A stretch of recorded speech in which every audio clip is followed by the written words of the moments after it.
Welcome back, focused learners. Have you ever looked at your bank account and wondered if someone stole your money only to realize, well, that someone was actually you? If so, you are exactly where you need to be. Today, in this explainer, we've got a very specific goal. We are going to transform your relationship with money from a passive, endless cycle of consumption into an active, highly structured system of wealth generation. We're going to break down the exact habits that keep people financially trapped, and we'll do this chronologically, starting from the exact second you get paid, all the way through to advanced wealth acceleration. Okay, so let's quickly look at our roadmap for today. 1. Mindset and the paycheck. 2. Plugging the debt leaks. 3. Building the safety net. 4. Saving versus earning. And 5. Accelerating your wealth. All right, let's dive right into step 1, mindset and the paycheck. We have to start at the very beginning of a dollar's life cycle, which is the exact moment your paycheck hits your bank account. And this brings us to a foundational concept drawn straight from Robert Kiyosaki's Rich Dad, Poor Dad. Think about it like the oxygen masks on an airplane, right? You have to secure your own mask, your own savings, before handing your money over to your landlord or to Netflix. The poor habit is paying yourself last.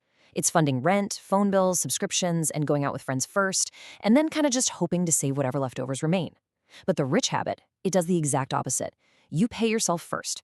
Instead of making everyone else richer and crossing your fingers for leftovers, you absolutely must treat your own savings as a non-negotiable bill, stashing away a minimum of 10% immediately. Now, I know what you might be thinking. I live paycheck to paycheck, there is no way I can do this. But here is the psychological secret, and it's brilliant. If you immediately carve out that 10% slice right when you get paid, out of sight, out of mind, your brain will actually get incredibly creative. You'll naturally structure your spending to survive on the remaining 90%, and you'll do it without even realizing you're saving in the background. It's a game changer of a mental shift. Which leads us straight into phase 2, plugging the debt leaks. Once you're in the habit of paying yourself first, we have to stop the rest of your wealth from leaking out through retail therapy and bad debt, because pouring money into a leaky bucket is, well, it's just pointless. And nothing causes a bigger leak than this terrifying number right here, 22%. That average credit card interest rate completely incinerates any of those shiny little reward points you think you're earning. Credit card companies literally want you to be bad with your finances. So the strict rule you need to adopt today is this: unless you can afford to pay for it outright in cash, you shouldn't be buying it with debt. You also really got to guard against lifestyle inflation. This is a super dangerous cycle where your spending naturally just creeps up to match your increasing income. You start making more money, but instead of accelerating your wealth, what happens? You buy a bigger house or a nicer car or designer clothes. It's a recipe for disaster where earning a higher salary just means you're buying more expensive things rather than actually holding onto your wealth. So how do we combat this? You need a system, like a simple 4-column budget tracker. Schedule a financial date night for yourself every 3 months. Just sitting down and seeing your financial reality in black and white, it's the psychological trigger you need to actually take control. The people who clearly map out their assets and liabilities are the ones who build real wealth, not the ones who just daydream about it. All right, let's move on to step 3, building the safety net. This is where we take that 10% you've been diligently paying yourself and use it to establish a rock-solid foundation. Before you do literally anything else with those savings, you need to build a stockpile of 3 to 6 months of living expenses.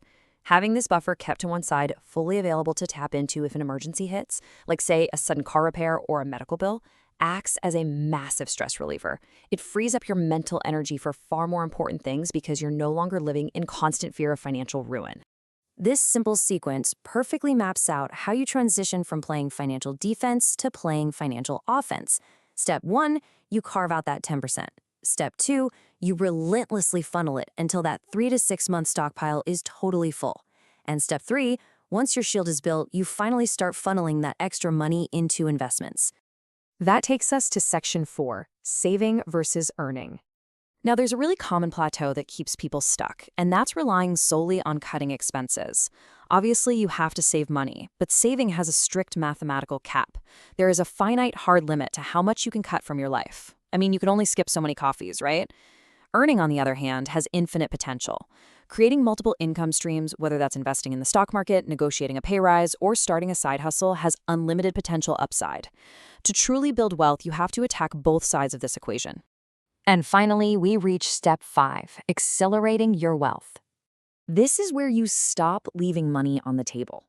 Look, taxes are probably going to be your life's absolute biggest expense. But the wealthy don't just passively hand their money over. They use perfectly legal shields to minimize their bill. Utilizing tax-advantaged accounts like ISAs or Roth IRAs can shelter your profits. And if you're a solopreneur, operating under the proper business structures can offer huge advantages. Understanding these rules lets you legally reduce your tax burden and redirect all that cash toward things that actually align with your goals. Once your taxes are optimized, you also have to break the habit of waiting too long to invest. Keeping your emergency buffer in cash is essential, absolutely, but leaving any extra idle cash just sitting in a standard checking account means inflation is silently eroding your wealth year after year. The purchasing power of your money is literally dropping while it just sits there doing nothing. The longer you put off investing, the harder you will have to work to get that same level of financial freedom. You might feel like you lack time, or you don't have enough money yet, or maybe you just don't know where to start. But whether you're a total risk taker or you prefer to play it incredibly safe, you've got to find an investment style that resonates with you and start immediately. Time in the market is hands down your greatest asset. So, as we wrap up this explainer today, I want you to ask yourself honestly, is your money working for you, or are you just clocking in every single day to make other people richer? You now have the blueprint to stop the leaks and build your safety net. But the real question is this: if earning has infinite potential, what hidden income streams are you walking past every single day without even realizing it? Really think about that. Map out your numbers, and whatever you do, start paying yourself first.